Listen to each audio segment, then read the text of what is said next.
Salam sejarah dan salam sehat untuk kita semua. Saat ini kita kembali bertemu dalam pembelajaran sejarah peminatan, dan apabila pada episode video pembelajaran sebelumnya, Ibu Eka sudah menjelaskan tentang sumber sejarah, yaitu apa definisi sumber sejarah dan apa saja kegunaan atau manfaat dari sumber sejarah. Nah, kali ini Ibu Eka akan menjelaskan tentang jenis-jenis sumber sejarah. Apa saja sih jenis-jenis sumber sejarah? Jenis sumber sejarah dapat digolongkan atau dikelompokkan menjadi dua kategori. Yang pertama adalah sumber sejarah berdasarkan bentuknya.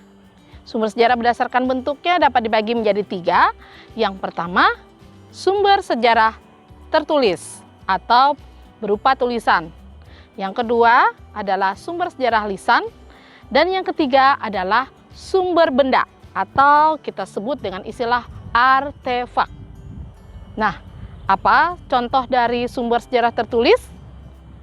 Antara lain adalah dokumen-dokumen atau arsip-arsip pribadi, misalnya kartu keluarga, akta kelahiran, kemudian sertifikat maupun ijazah kelulusan dari sekolah atau lembaga pendidikan.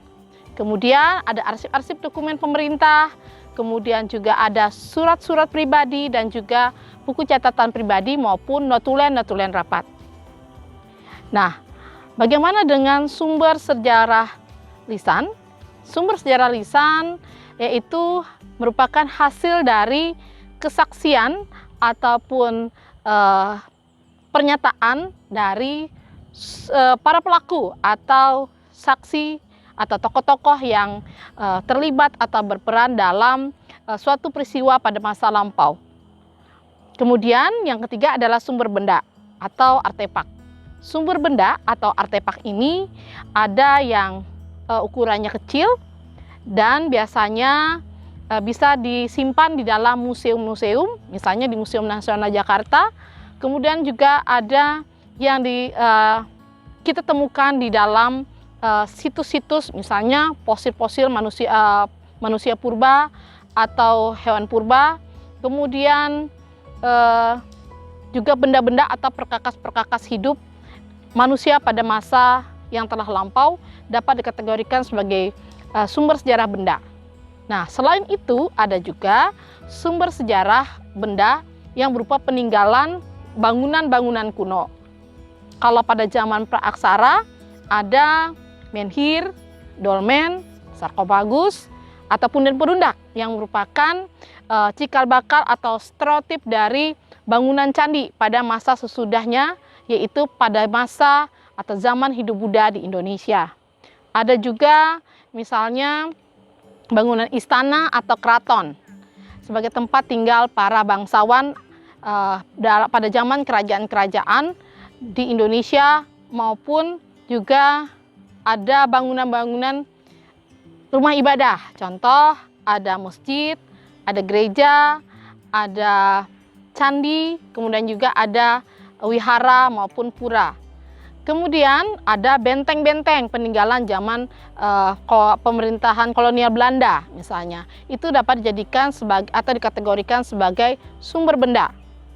Nah, contoh lainnya misalnya dalam peristiwa penyusunan perumusan naskah teks proklamasi yang menjadi sumber benda adalah mesin ketiknya, kemudian yang dipergunakan oleh Bapak Sayuti Melik untuk mengetik naskah proklamasi. Kemudian sumber tertulisnya adalah teks naskah proklamasi, baik yang asli yang masih berupa tulisan tangan maupun yang sudah diketik.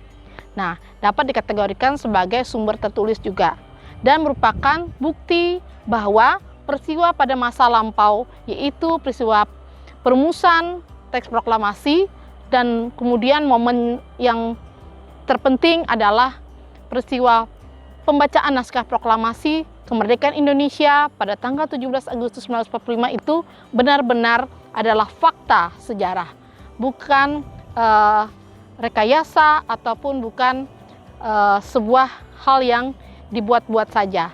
Nah, bagaimana dengan kategori selanjutnya? Dalam hal ini, sumber sejarah juga dapat dikategorikan berdasarkan sifat atau fungsinya. Berdasarkan sifat atau fungsinya, ada 3 jenis sumber sejarah. Yang pertama, kita mengenalnya sebagai sumber sejarah primer. Yang kedua, sumber sejarah sekunder. Dan yang ketiga, sumber sejarah tersier.